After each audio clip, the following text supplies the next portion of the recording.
আবার যেন কিভাবে একটা গোটা বছর কেটে গেল। ক্রিসমাস আসলেই মনে হয় যে একটা গোটা বছর আবারও শেষ, আবারও নতুন একটা বছরকে আমরা স্বাগত জানানোর একদম সামনে এসে পড়েছি। ভালো খারাপ সবের মধ্যেই একটা গোটা বছর আবারও চলে গেল।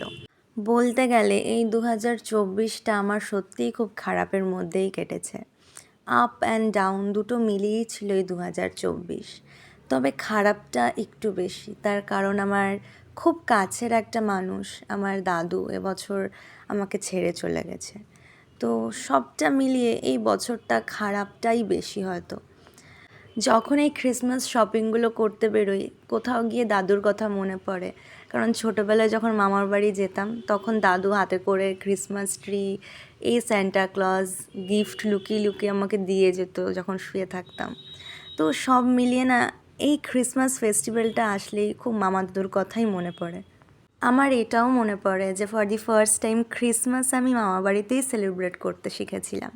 এটা হচ্ছে আমাদের নৈহাটির নতুন বাজার। এখানে ক্রিসমাসের প্রত্যেকটা জিনিস খুব সুন্দর করে পাওয়া যায়, cake, Santa, Christmas tree and many more. Thanks for watching.